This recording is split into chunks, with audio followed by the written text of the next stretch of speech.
Alfa Romeo tedesca che sarà brillante secondo. Giunti con la GTA deve difendere il suo prima. Ha già strabiliato tutti al suo debutto italiano nella categoria. Ripongono la loro fiducia nella GTA. Il triestino al via, le GTA dell'Auto Delta balzano al comando.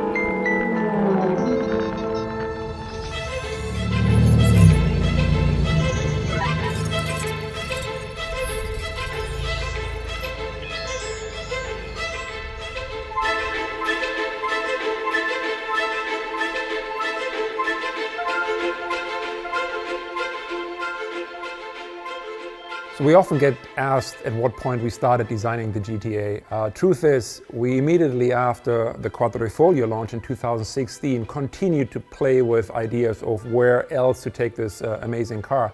So it was actually over the course of many, many years that we started sketching on a more extreme version of the Giulia. And for the 110th anniversary, it seemed to be the right time to actually show this creation.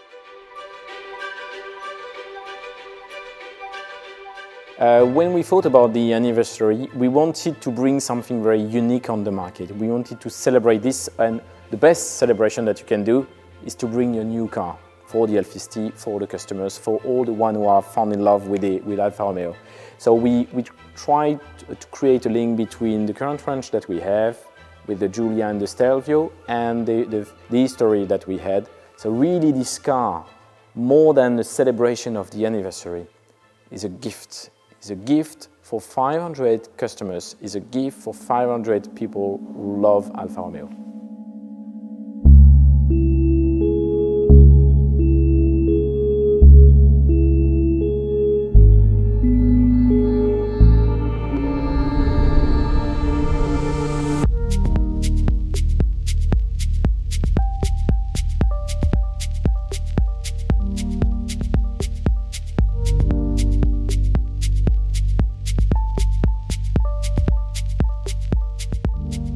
So carbon fiber is a material that we excessively used on the GTA and M for lightweighting. So the whole front part of the car is carbon fiber.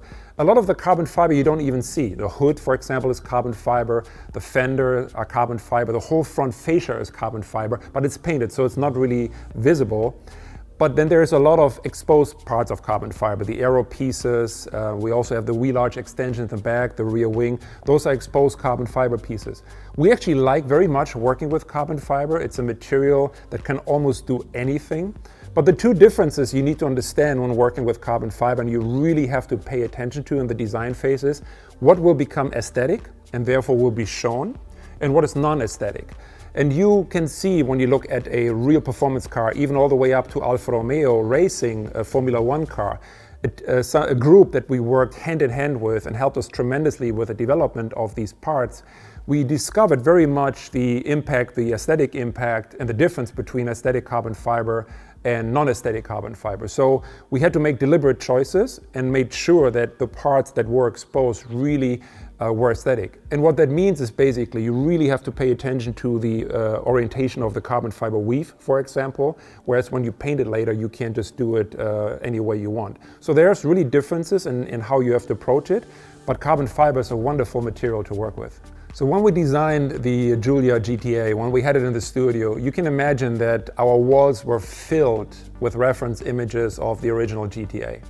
And one thing you can't escape looking at these images were some of these iconic liveries. And what I really liked about them is they had a completely different solution than you saw on maybe other brands at that time, with this kind of dipped nose. And the dipped nose basically was done back in the day to identify the driver. So the car either had a complete nose in white or in light blue or in ochre in this kind of burnt yellow. And that's something we thought was really, really cool. So when the car was done, when the GTA was done, we thought this would be a nice opportunity for our customers, if they so wish, to also apply this kind of historic livery. So while the car in itself is not referring to the GTA with retro design or anything, but just the nameplate, we thought with the liveries, we allow our customers to actually create this nod to history, to actually make that connection to the original GTA and apply some of these really truly iconic liveries.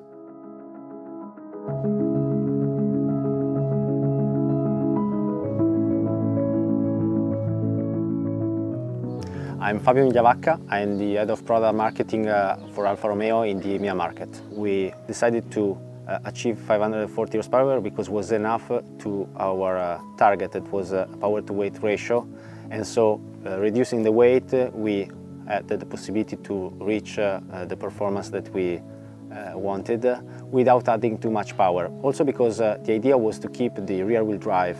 On the GTA M we have a specific aerodynamic package. We have a front splitter that is like on the Quadrifoglio and like on the GTA, an electric actuated splitter, so it could go down over a certain speed, but you can also adjust it in what we call the X direction, so in the front of the car manually, to increase the area and the downforce on the front of the car.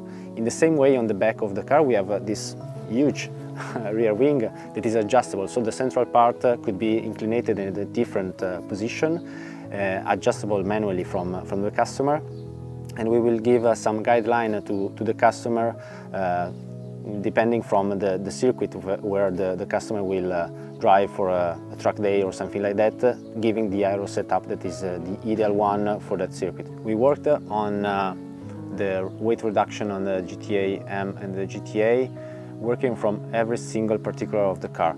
If you look outside the car, the front fascia of the GTA and the GTA M are totally revised for the aerodynamic needs, but are made also in carbon fiber, so reducing the weight. The pieces of the car has been redesigned. For example, the windscreen of the GTA and GTA M is thinner than the standard Quadrifoglio, reducing the weight.